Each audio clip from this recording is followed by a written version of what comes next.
오늘 우리에게 주시는 하나님의 말씀은 요한 1서 5장 1절부터 6절까지 말씀입니다. 예수께서 그리스도이심을 믿는 자마다 하나님께로부터 난 자니 또한 낳으신 이를 사랑하는 자마다 그에게서 난 자를 사랑하느니라. 우리가 하나님을 사랑하고 그의 계명들을 지킬 때에 이로써 우리가 하나님의 자녀를 사랑하는 줄 아느니라. 하나님을 사랑하는 것은 이것이니 우리가 그의 계명들을 지키는 것이라. 그의 계명들은 무거운 것이 아니로다. 무릇 하나님께로부터 난 자마다 세상을 이기느니라. 세상을 이기는 승리는 이것이니 우리의 믿음이니라.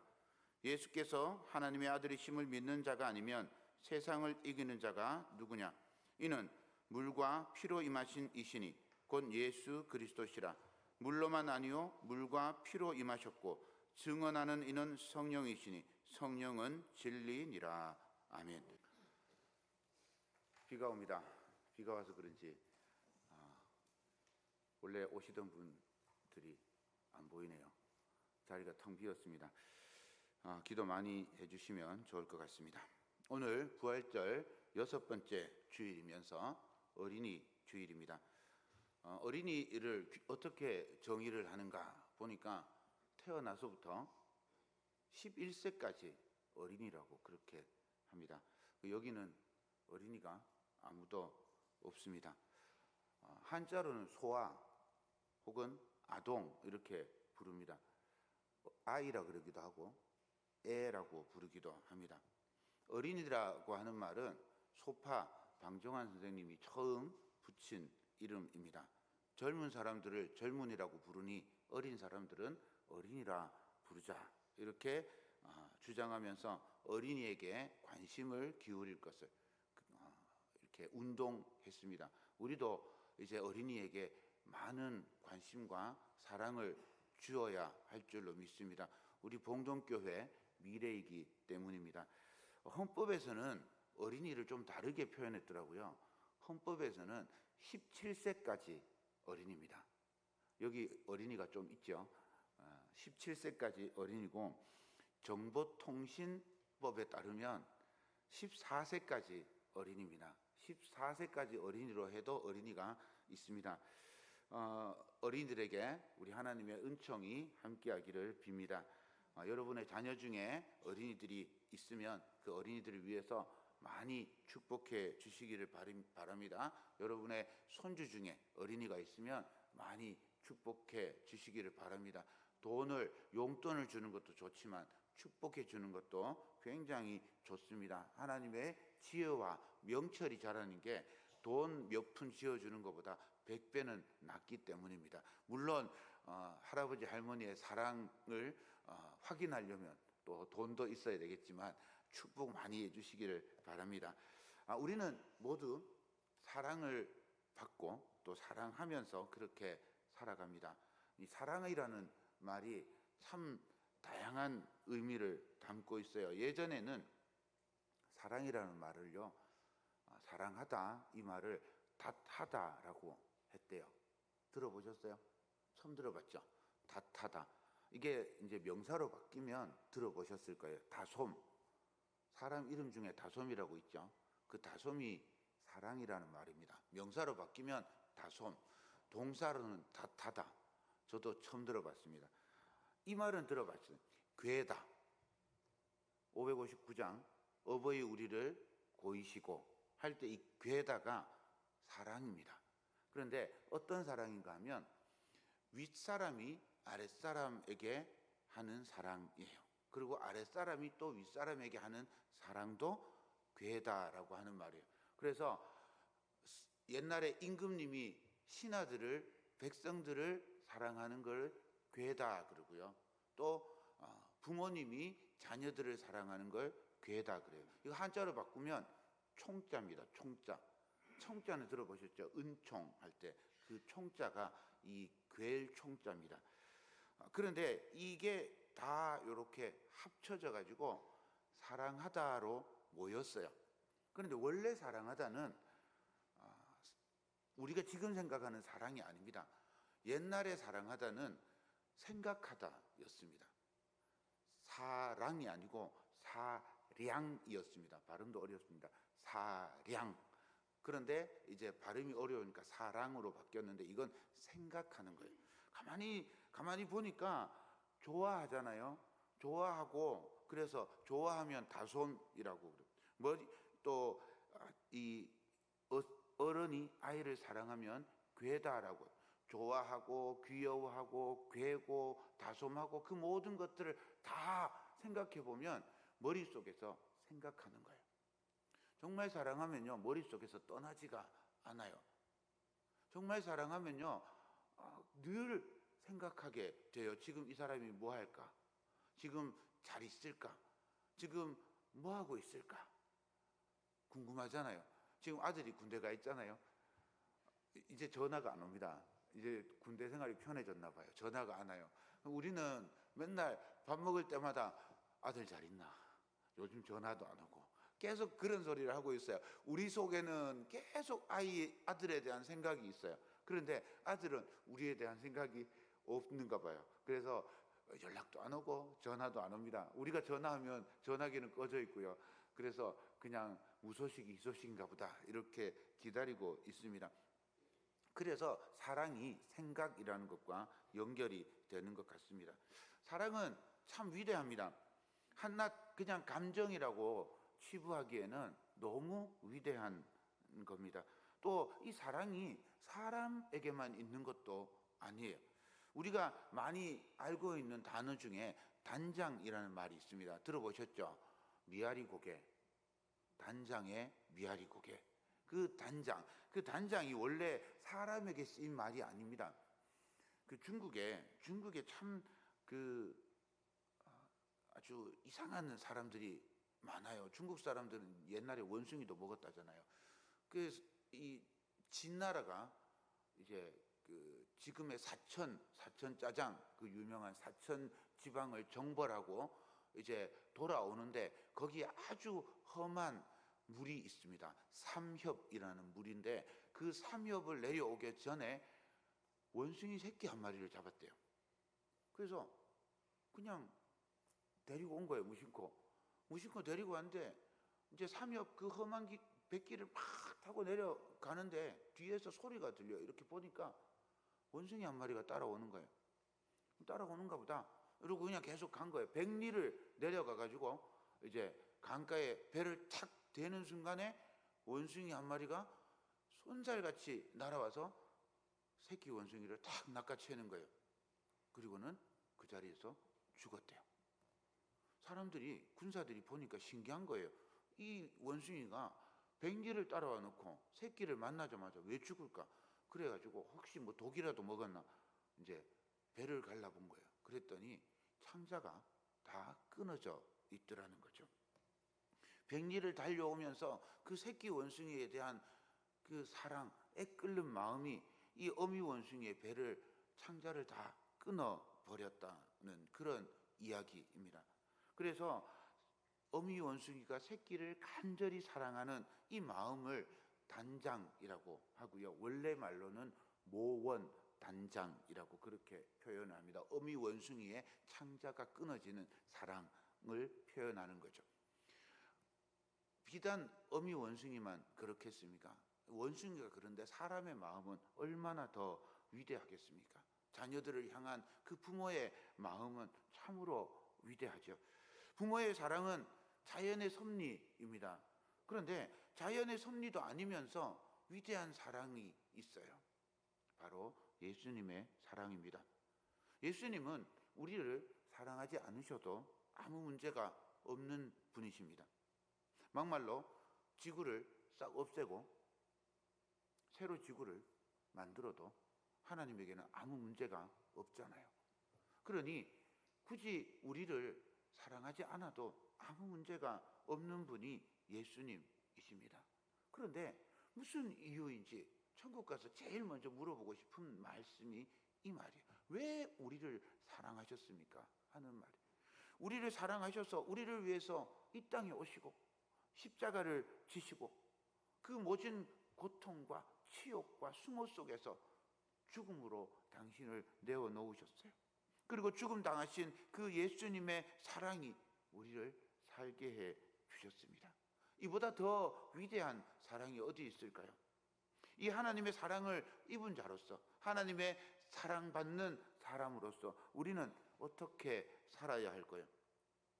요한 1서 4장 7절과 8절에서 우리에게 그 답을 가르쳐 주고 있습니다. 사랑하는 자들아, 우리가 서로 사랑하자. 사랑은 하나님께 속한 것이니 사랑하는 자마다 하나님으로부터 나서 하나님을 알고, 사랑하지 아니하는 자는 하나님을 알지 못하나니 이는 하나님은 사랑이심이라. 하나님의 사랑을 받은 사람은 당연히 사랑하게 된다고 그렇게 가르쳐 주고 있습니다. 왜냐하면 하나님이 사랑이시기 때문입니다. 종교개혁자 중에 존 칼빈이라고 하는 분이 있습니다. 요즘은 장 깔뱅이라고 이렇게 부릅니다.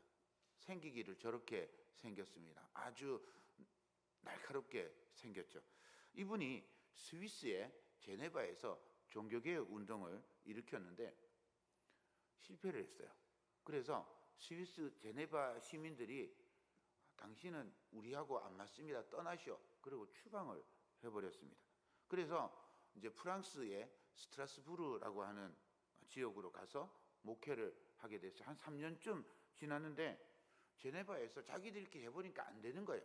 그래서 다시 깔뱅을 제네바로 부르자 이래가지고 제네바 시민들이 깔뱅 보고 오라고 그렇게 불렀어요.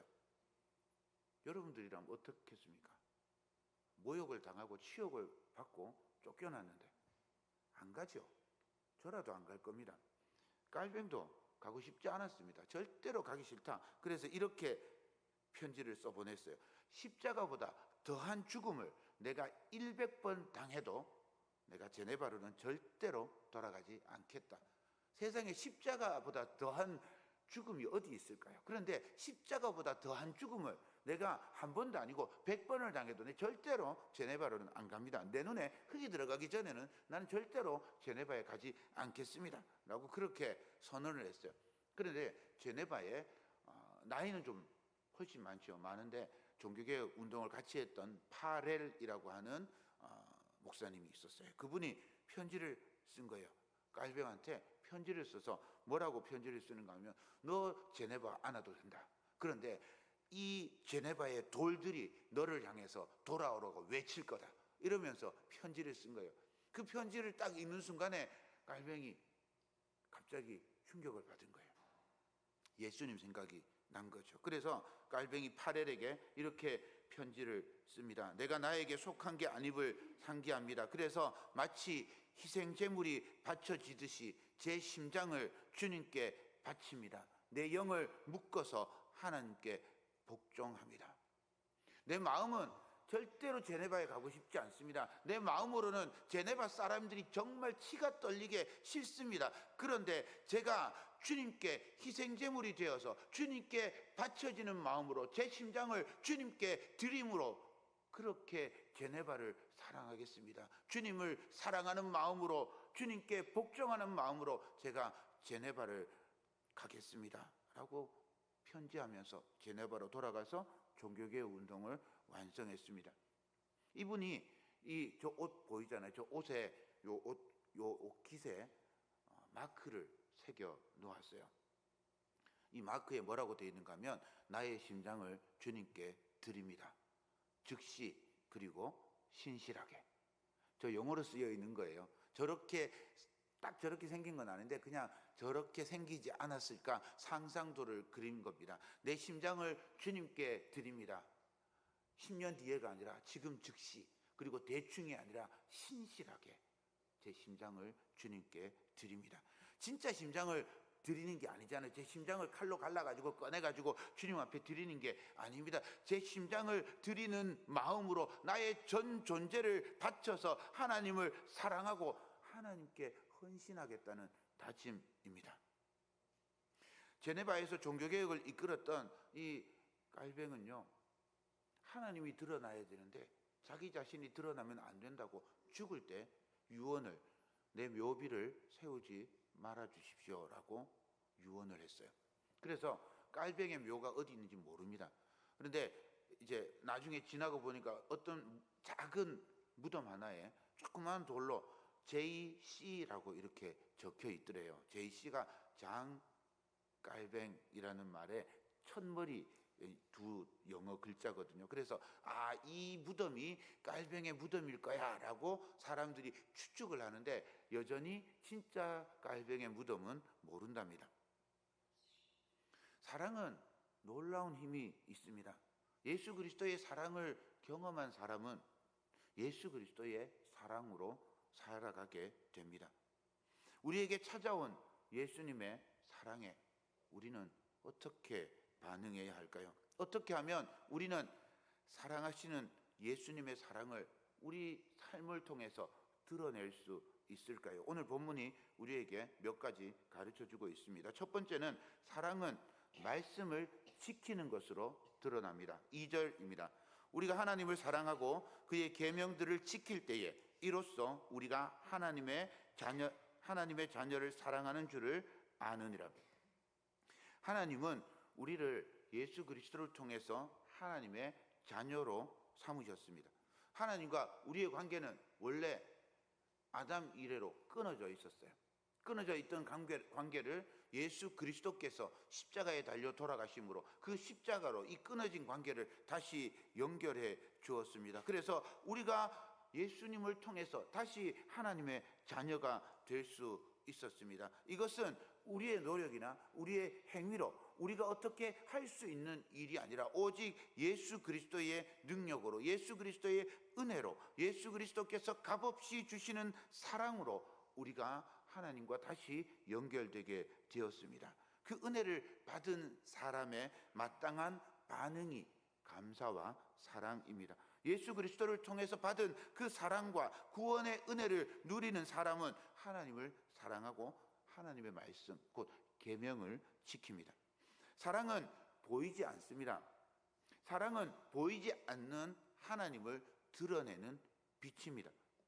하나님이 우리 속에 계십니다. 우리 삶을 통해서 하나님을 드러내 보일 수 있습니다. 어떻게 우리 삶을 통해서 우리 속에 계신 하나님을 드러내 보일 수 있을까요? 내 사랑이 하나님의 사랑이어야 합니다. 내 사랑을 통해서 하나님의 사랑을 드러낼 수 있습니다. 내 삶이 하나님을 드러내는 삶이 될 겁니다. 영화에서 보면 살인사건이 일어나잖아요. 그러면 이렇게 그 파란색 빛을 쫙 비추는 그런 장면이 나옵니다. 이제 국과수에서 와서 파란색 빛을 이렇게 비추면 이제 범인의 그 지문도 찾을 수 있고 우리 눈으로 볼 수 없는 그런 혈흔도 찾게 됩니다. 그래서 그걸 추적해서 범인을 찾는 거죠. 이게 원래 자외선이라고 하는 건데 맨눈으로는 보이지 않는 겁니다. 그래서 실제로는 보이지 않는데 특수한 장치를 사용하면 그 자외선을 볼 수 있다고 합니다. 예수 그리스도를 사랑하는 여러분, 예수님의 마음과 뜻을 알고 믿고 살아가는 우리 삶이 예수님의 사랑을 보여주는 특수 장치인 줄 믿습니다.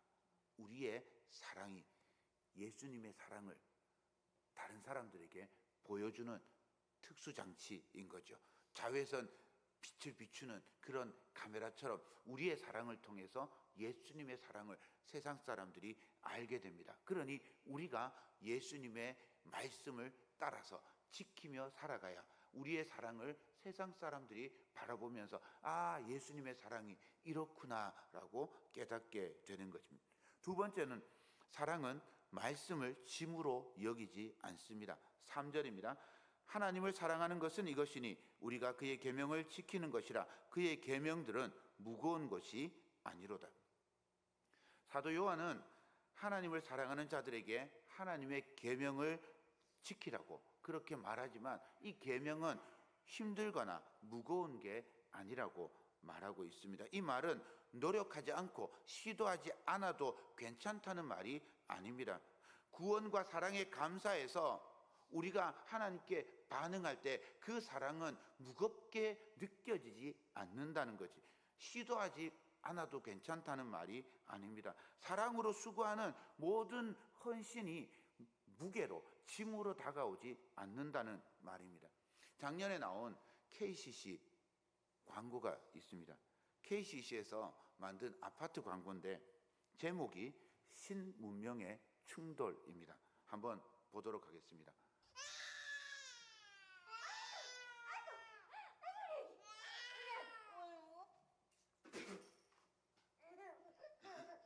행복해요.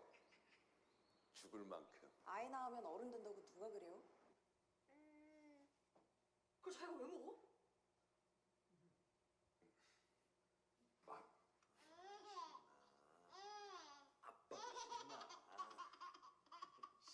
나지 아주. 아니 하나부터 열까지 다 알려줘야 돼요. 저도 아빠가 처음인데요. 아, 그럼 난 두 번째냐? 형이 이거 사왔어. 아 기저귀 그거 아니야. 몇 번을 얘기해. 아니야. 갖고 올게 그러면.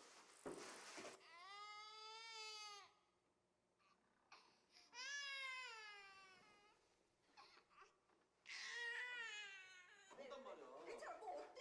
얘기했는데. 아픈 말해? 아 시원해. 근데 뭐 둘보단 셋이 나은 것 같기도 하고. 하나 더 낳고 싶기도 하고.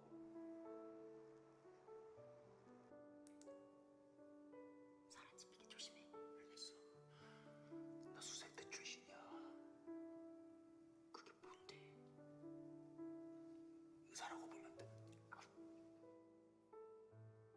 이 새로운 문명의 침공은 가족이라는 집을 더 견고하게 만들고 있습니다.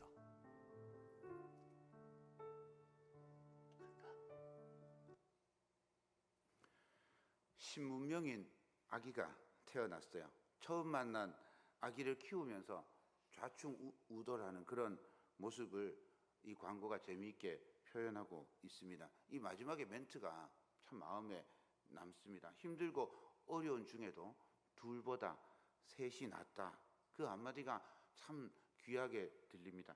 아무것도 하지 않고 울기만 하는 이 새로운 문명 같은 아기가 행복하게 만들어주는 거죠. 아기가 오줌을 싸고 아기가 울어도 그게 힘든 걸로 여겨지지 않습니다. 이 광고를 보면서 저도 우리 아이들이 어렸을 때 키웠던 기억이 떠올랐습니다. 열이 40도가 올라가서 정신을 잃어 어떻게 해야 될지 모르는, 그래서 당황해서 아이의 몸에 얼음을 끼웠는데 손이 시리다는 생각을 한 번도 해본 적이 없이 그렇게 아이에게 막 얼음을 끼얹으면서도 아내가 울까 싶어서 애써 담담하게 그렇게 아무 일 없는 것처럼 하려고 했던 그런 기억이 있습니다. 그런데 또 막상 구금차를 타니까 언제 아팠냐는 듯이 삐뽀다 외치면서 소리치던 그 아이의 그 외침에 어려움이나 아픔들이 다 녹아내렸던 그런 경험을 했습니다. 그것이 사랑입니다. 사랑은 기쁨으로 짐을 지게 합니다. 사랑은 짐을 무겁게 느끼지 않게 합니다. 예수님을 사랑하는 성도가 되시기를 소망합니다. 짐을 단순히 짐으로 여기지 않고 짐보다 더 큰 사랑을 발견하는 저와 여러분들이 되기를 소망합니다. 그 사랑이 우리를 견디게 하고 이기게 할 줄로 믿습니다. 4절 말씀입니다. 무릇 하나님께로부터 난 자마다 세상을 이기느니라. 세상을 이기는 승리는 이것이니 우리의 믿음이니라.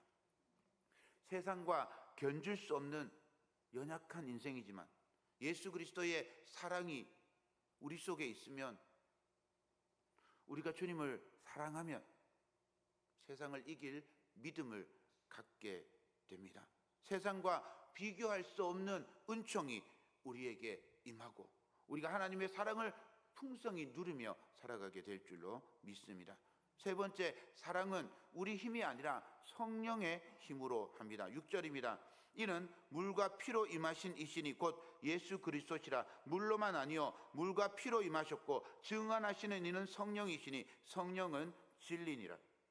의지로 할 수 있는 사랑은 얼마 되지 않습니다. 의지로 할 수 있는 사랑의 범위는 제한되어 있습니다. 사랑은 자기 의지나 힘이 아니라 성령님의 능력으로 가능합니다.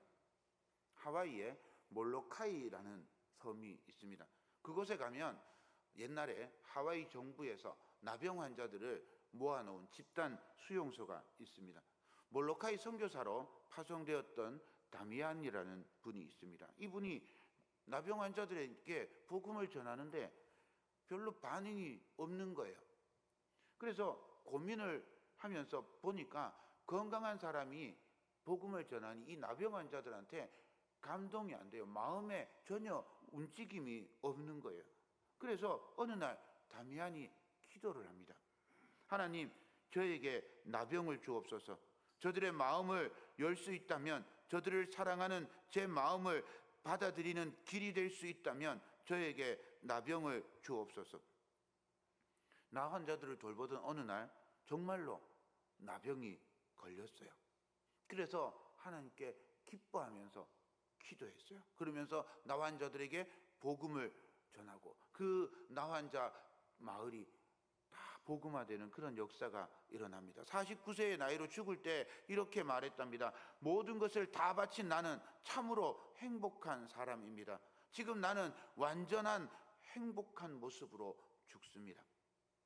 다미안이 인간적인 생각이나 판단으로 그렇게 기도할 수도, 그렇게 결정할 수도 없었을 것입니다. 성령께서 함께 하셨기에 그처럼 놀라운 기도와 사랑을 실천할 수 있었을 것입니다. 오직 성령께서 우리와 함께 하실 때 우리가 할 수 없는 사랑을 할 수 있게 될 것입니다. 사랑하는 여러분, 십자가를 지시고 고난과 모욕 속에서 어린 양처럼 죽어가셨던 예수님은 오직 사랑 그 하나의 길로 가셨습니다. 그리고 그 사랑의 예수님께서 우리에게 사랑하라고 말씀해 주셨습니다. 어린이 주일을 보내면서 우리 사랑을 다시 확인하는 시간이 되기를 바랍니다. 예수님께서 우리를 사랑하셨듯이 우리 자녀들을, 교회의 아이들을 사랑하는 복된 성도 되시기를 소망합니다. 예수 그리스도께서 당신을 비우시고 희생하시며 우리를 사랑하신 그 사랑을 본받아 살아가는 성도, 사랑하며 세상을 이기는 성도, 성령의 능력으로 하나님의 나라를 이루며 살아가는 사랑의 성도 되시기를 축원합니다. 주님 사랑합니다 고백하며 실천하며 살아가는 성도 되시기를 축원드립니다. 기도하겠습니다. 주님 사랑합니다. 우리를 사랑하신 하나님께 우리의 고백을 올려드립니다. 독생자 예수 그리스도를 보내주신 하나님의 사랑에 감사합니다. 십자가의 그 고난과 치욕을 감내하시며 우리를 사랑하신 예수 그리스도를 찬양합니다. 우리의 심장으로 주님께 사랑을 드립니다. 우리의 삶의 찬양이 주님의 기쁨이 되게 하옵소서. 주님께 감사와 찬양을 드리며 예수 그리스도의 이름으로 기도드립니다. 아멘.